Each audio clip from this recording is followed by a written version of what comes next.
booties for black girl nerds.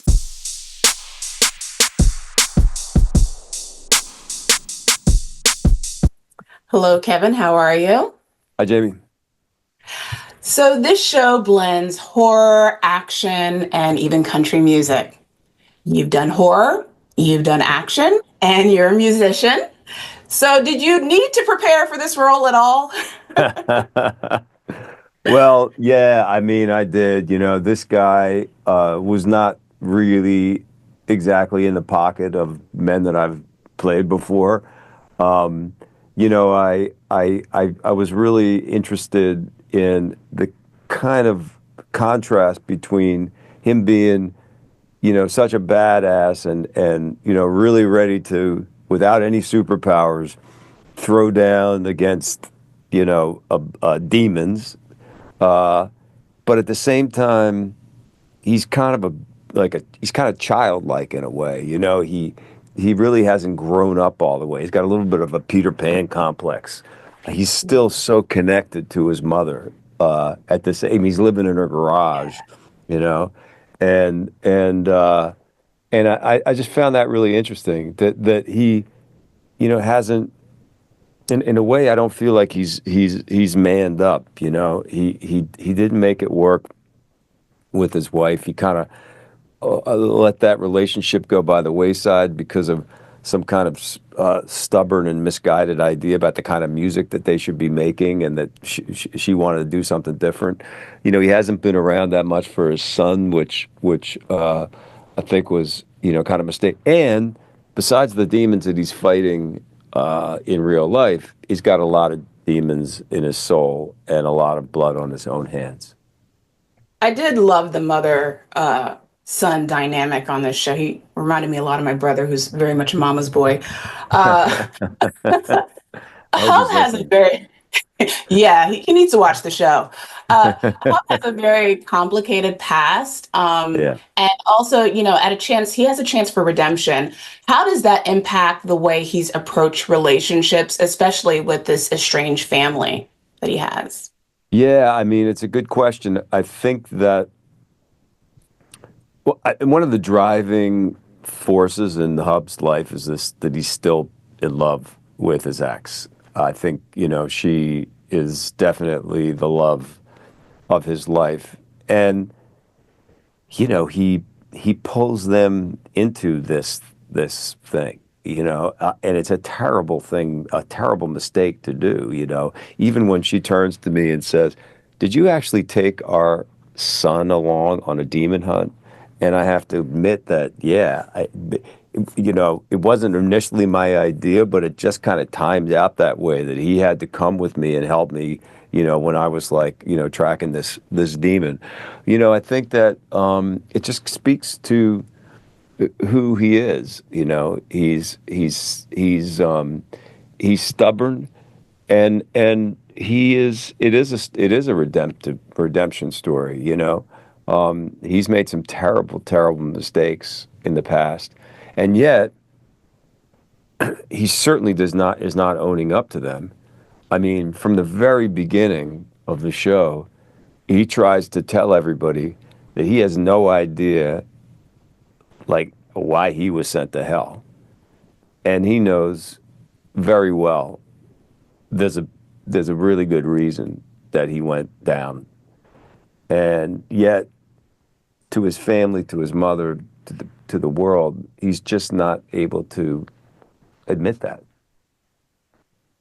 Well, this show is incredible. I mean, the first episode, the first 10 minutes reeled me in. I like how you just get the viewer hooked with just that first scene. So I Thank can't you. wait for folks to see it. I love the fact that we get these supernatural elements, we get the music elements, and then we get some comedy also. So thank you so much for taking the time to speak to Black Girl Nerds. I really appreciate the conversation. Thank you. Nice to see you.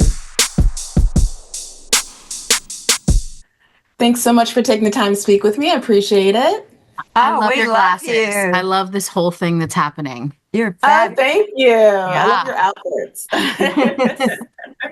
I love your characters on the show. Oh my gosh, this show is so Yeah, great. strong women. Aren't they fun? Yeah, strong women. And I was talking with Erik earlier, like this is a needed distraction right now. I need this show in my life. I have family members that are plugged to CNN all day, and I'm like, stop it. Just like, can we just watch something to escape from?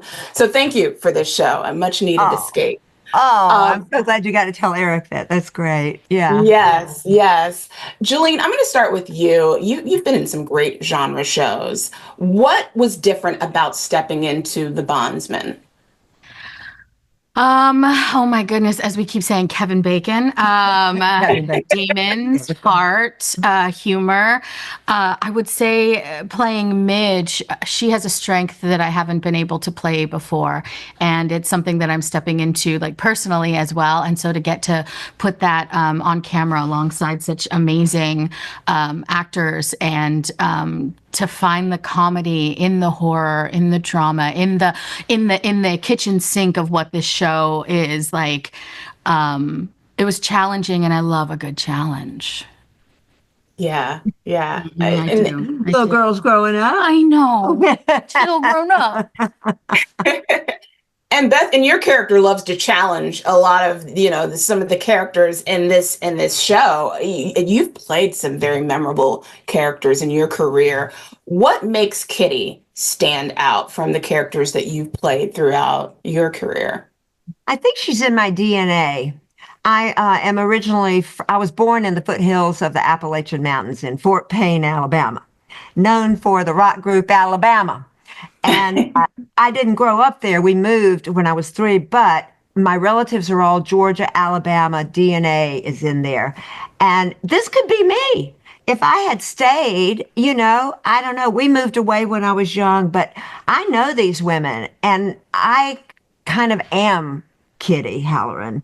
I know, I really wanted to have long hair and a ponytail because I see those women of my age wearing this long hair, which most people, have it cut short, but these country mountain people, they let it grow. And there's just something about her Christianity too that is different than what you hear. I think that she is truly a loving person, and it is family first and ride or die family. And Hub is her everything. She will do anything for him, as she proves. She is happy to shoot demons with a sawed-off shotgun. And I feel that about my daughter. I always thought I was a pacifist. Really, I did, until I had a child. And I said, oh, no. I could easily get a gun out and shoot whatever tried to hurt her. There's something that happens. And maybe for my husband, I don't know. It depends on the day. But I like that, earthiness. And I don't think I've ever played anybody as close to who I would have been or could have been had I stayed in the South. So it's really fun. She's I was telling Kevin earlier how much I love the mother-son dynamic between Kitty and Hub on this show. And, Hub is a bit of a mama's boy. Yes, he is. He argues with me, but he does what I want. Quite often. Not all the time. He goes out on his own, but then he gets in trouble.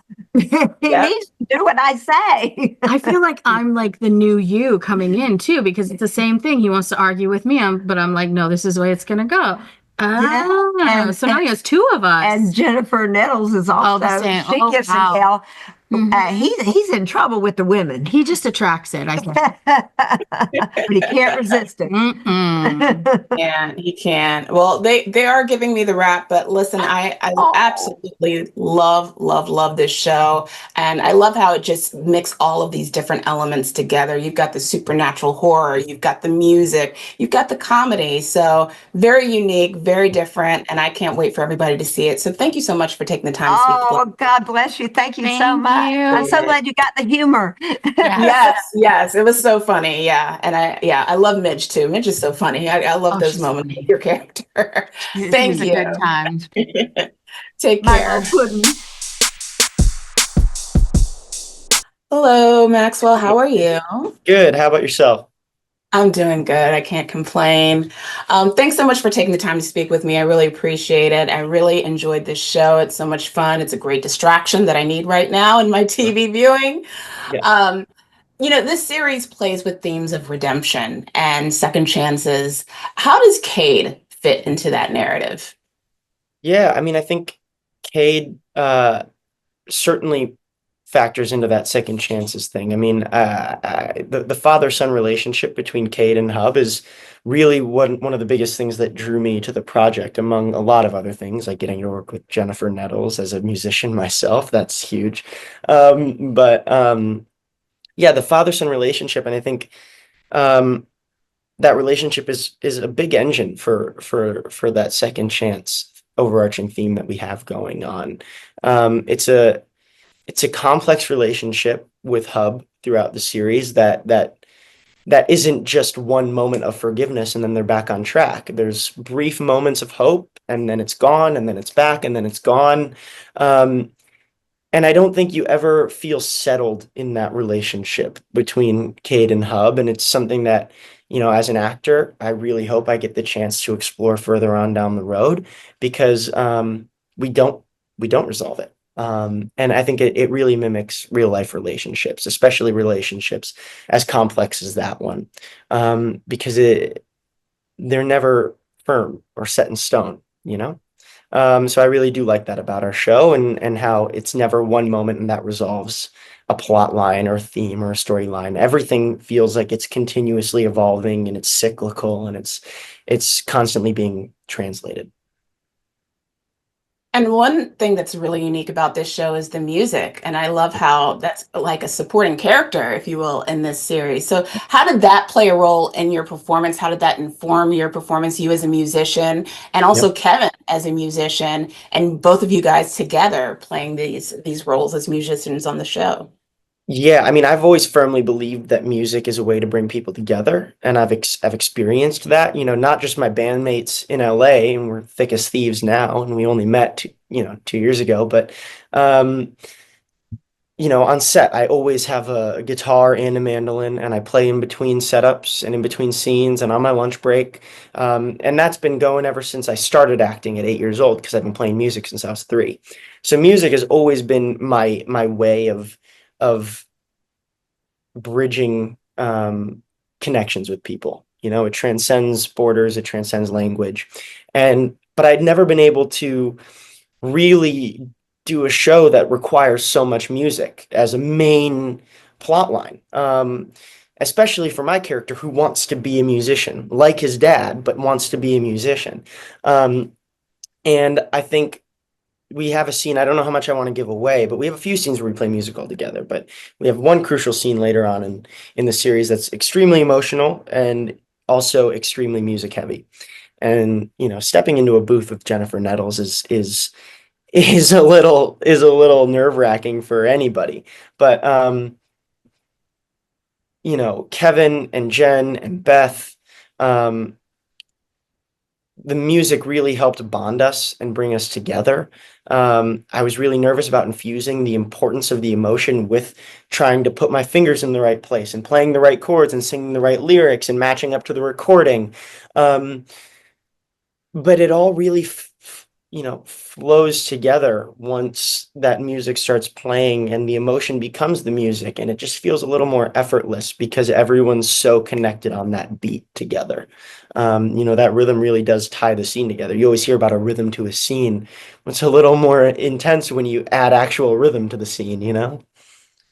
Indeed. I mean, I just love the rhythm of this show. I love the fact that we get music. I love the supernatural element. I love the humor of it all. Yeah. So, congratulations on this. I can't wait for everybody to see it. And thank you so much for taking the time to speak to Black Girl Nerds. I appreciate the conversation. Thanks for taking the time. I appreciate it.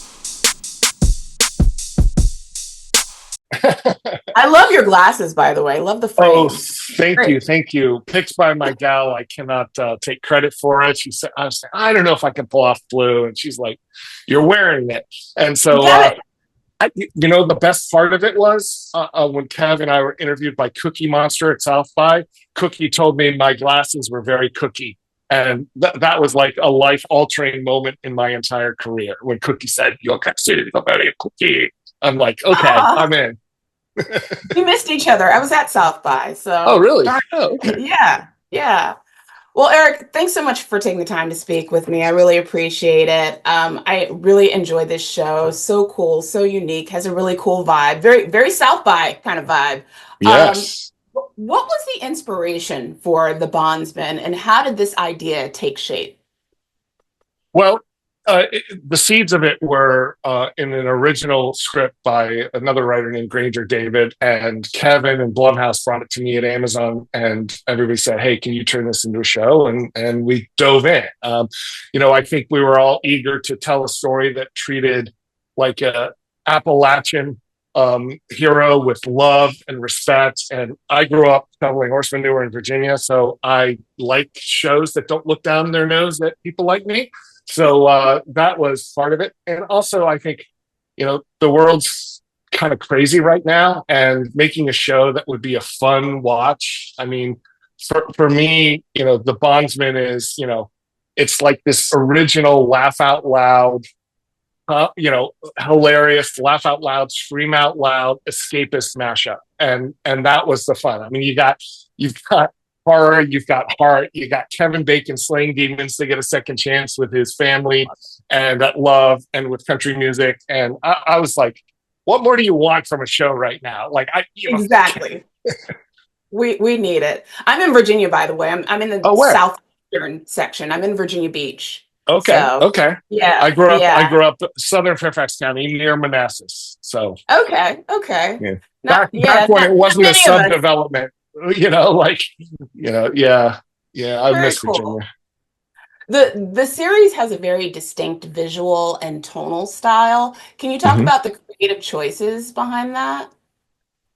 Sure. So we were leaning into kind of a gritty 70s horror, low budget horror film aesthetic in a lot of ways, and yet, bringing in some terrific kind of prosthetic, demon effects, and so we very much wanted to establish a look. Eve McCartney, our production designer, Elliot Rocket, our DP, had Kevin worked with Elliot on the last Triple X movie, and so we wanted to establish a look that kind of drew you into the experience, which for us is all like, what the fuck am I watching? like that's what I was going for. I was going for, I don't know if I can curse, sorry, but a WTF kind of experience. It goes with the vibe of the show, so you're fine here. Well, Erik, they're giving me the wrap, but this was such a great show. I absolutely loved it. And you're right, it's something that we need right now. We need this distraction, just like the fun horror vibes and the supernatural of it all. Need to get away. So thank you so much for taking the time to speak. Turn off CNN and turn on Kevin Bacon putting a chainsaw through a demon's face. What do you need? Please, because there's family members in my household that is so dialed into CNN right now, and I'm like, stop it, get away from the news. Let's watch this show. So yes, thank you so much. I appreciate it. Thank you so much. All right, take care. Bye.